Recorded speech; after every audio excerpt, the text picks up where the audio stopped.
नमस्कार, मैं हूं आपके साथ पूर्णिमा मिश्रा। हमारे खास प्रोग्राम क्या कहते हैं नरेंद्र मोदी में आज आपको सुनवाएंगे पीएम मोदी का वो ऐतिहासिक भाषण जो उन्होंने 12 फरवरी 2023 को राजस्थान के दौसा में दिया। अपने भाषण में प्रधानमंत्री ने कहा कि राजस्थान की ये धरती शूरवीरों की धरती है। यहाँ का बच्चा बच्चा माँ भारती की रक्षा के लिए, माँ भारती की समृद्धि के लिए समर्पित है।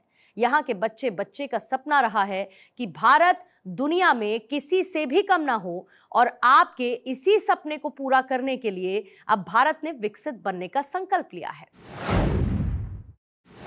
भाई और बहनों, राजस्थान की ये धरती शूरवीरों की धरती है। यहाँ का बच्चा बच्चा मां भारती की रक्षा के लिए, मां भारती की समृद्धि के लिए समर्पित है।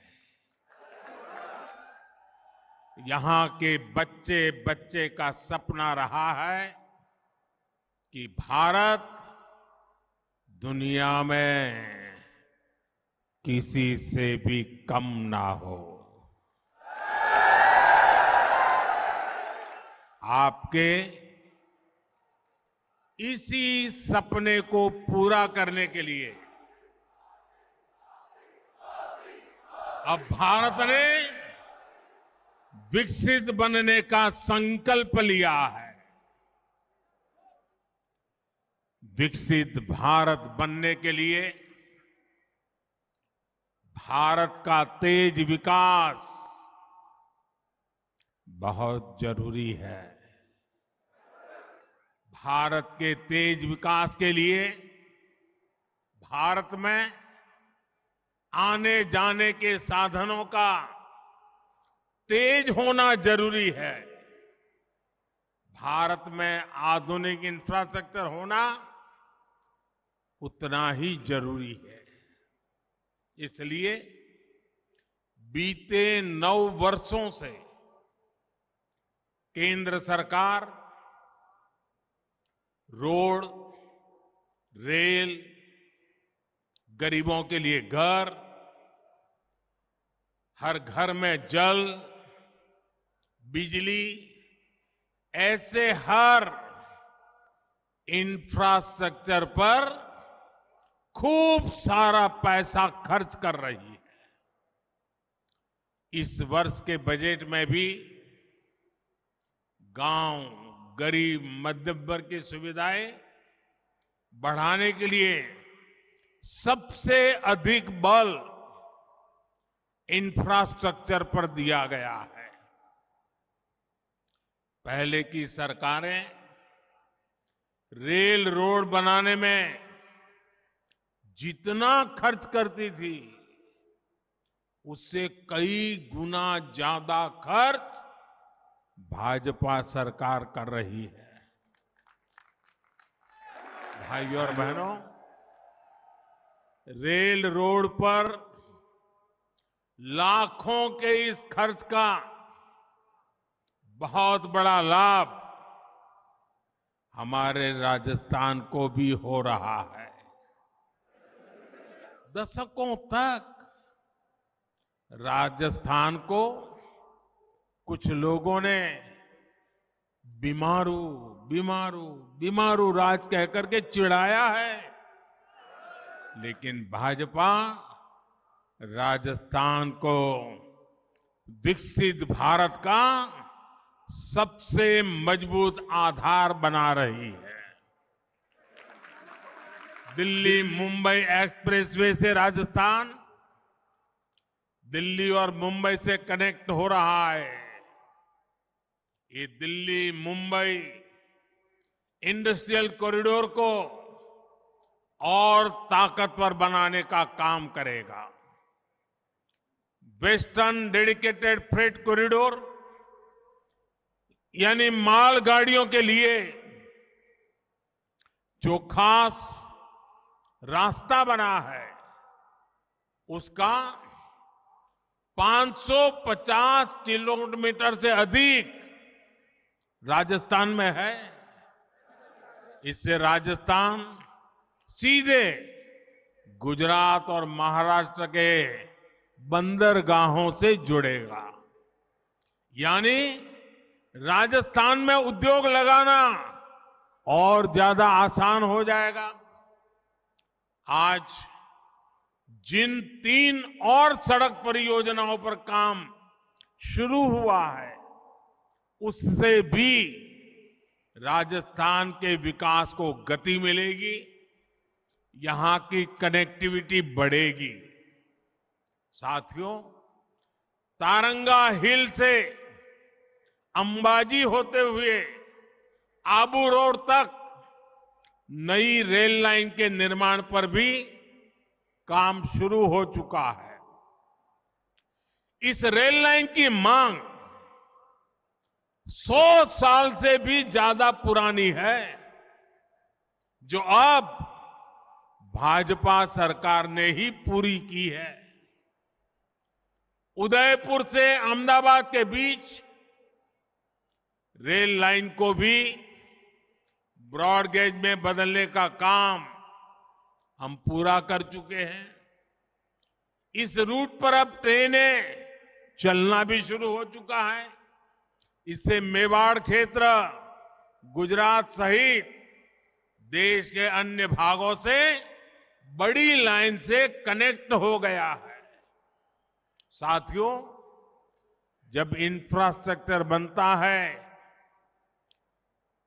तब रोजगार भी देता है और बनने के बाद भी व्यापार, कारोबार, उद्योग धंधों को बहुत बड़ी शक्ति देता है। और आप इससे परिचित हैं। आप जानते हैं ये कैसे होता है। सड़क, रेल पटरी, एयरपोर्ट, पुल, पोर्ट, जब ये सब बनते हैं तो इससे सैकड़ों उद्योगों को बल मिलता है। इसमें सीमेंट लगता है, रेत, बजरी, लोहा, मशीनें, क्या कुछ नहीं लगता है। इससे जुड़े उद्योगों में नौकरियां निकलती हैं, दुकानों में नौकरियां बढ़ती हैं। इंफ्रास्ट्रक्चर बनाने में इंजीनियर लगते हैं, श्रमिक लगते हैं, यानी अपने अपने कौशल के हिसाब से युवाओं को ढेर सारे रोजगार के अवसर उपलब्ध हो जाते हैं। जहां ये प्रोजेक्ट बन रहे होते हैं तो उसके आसपास मेंटेनेंस, रिपेयर और दूसरी सेवाओं की मांग भी बढ़ती है। इससे भी स्थानीय स्तर पर रोजगार बनते हैं। साथियों, अच्छा इंफ्रास्ट्रक्चर व्यापार, कारोबार को बल देता है। इससे ट्रांसपोर्ट और पर्यटन जैसे सेक्टर्स को बल मिलता है। ये भी युवाओं के लिए रोजगार और स्वरोजगार के सबसे बड़े माध्यम है। राजस्थान में तो पर्यटन बहुत बड़ा सेक्टर है। अब जैसे दिल्ली से दौसा के बीच दूरी कम होने से इस पूरे क्षेत्र में फल सब्जी उगाने वाले छोटे किसानों को बहुत मदद मिली हो। उनके लिए दिल्ली जैसा बड़ा बाजार नजदीक आ गया है। अब राजस्थान आने वाली टूरिस्ट सड़क के रास्ते ज्यादा आएंगे तो राजस्थान में ट्रांसपोर्ट सेक्टर में युवाओं के लिए भी अवसर बढ़ेंगे। साथियों, आज देश विरासत भी और विकास भी इस मंत्र को लेकर के आगे बढ़ रहा है। पर्यटन को बढ़ावा देने के लिए स्वदेश दर्शन योजना के तहत भी राजस्थान में काम किया गया है। भाजपा सरकार ने यहां मेहंदीपुर, बालाजी और धौलपुर में मुचकुंद धाम का विकास भी किया है। अपने आस्था स्थलों का विकास भी भाजपा सरकार की प्राथमिकताओं में है। भाइयों और बहनों, पिछले 9 वर्षों में हमने उन क्षेत्रों, उन वर्गों पर भी विशेष ध्यान दिया है जो विकास से वंचित थे। हमने वंचितों को वरीयता दी है। गरीब हो, दलित हो, पिछड़े हो, आदिवासी हो, रेहड़ी ठेले वाले साथी हो, बंजारा गुमंतु समुदाय हो, छोटे किसान हो, हर वर्ग का हमने ध्यान रखा है। आप देखिए, गरीब परिवारों को पहली बार शिक्षा और सरकारी नौकरियों में हमने आरक्षण दिया है। ओबीसी वर्ग को संवैधानिक सुरक्षा मिले, इसके लिए ओबीसी आयोग को संवैधानिक दर्जा हमारी सरकार ने दिया है। ऑल इंडिया मेडिकल कोटे में ओबीसी के लिए आरक्षण नहीं था। हमने ये भी सुनिश्चित किया, मेडिकल, इंजीनियरिंग, टेक्निकल पढ़ाई सिर्फ अंग्रेजी में होने के कारण गांव, गरीब, दलित, पिछड़े, आदिवासी परिवार के युवा ही पीछे रह जाते थे, वंचित रहते थे। भाषा के कारण उनका भविष्य उजड़ जाता था। हमने डॉक्टरी और इंजीनियरिंग की पढ़ाई स्थानीय भाषा में कराने पर भी बल दिया है और उसके कारण आज गरीब मां भी अपने बच्चों को डॉक्टर, इंजीनियर बनाने के सपने देख सकती है। पहली बार बंजारा समाज, गुमंतु, अर्धगुमंतु समाज के विकास और कल्याण के लिए विशेष बोर्ड भी हमारी ही सरकार ने बनाया है। साथियों, इस वर्ष के बजट में तो विश्वकर्मा साथियों के लिए पीएम विश्वकर्मा योजना लेकर आए हैं और यही सबका साथ, सबका विकास की हमारी राष्ट्र नीति है।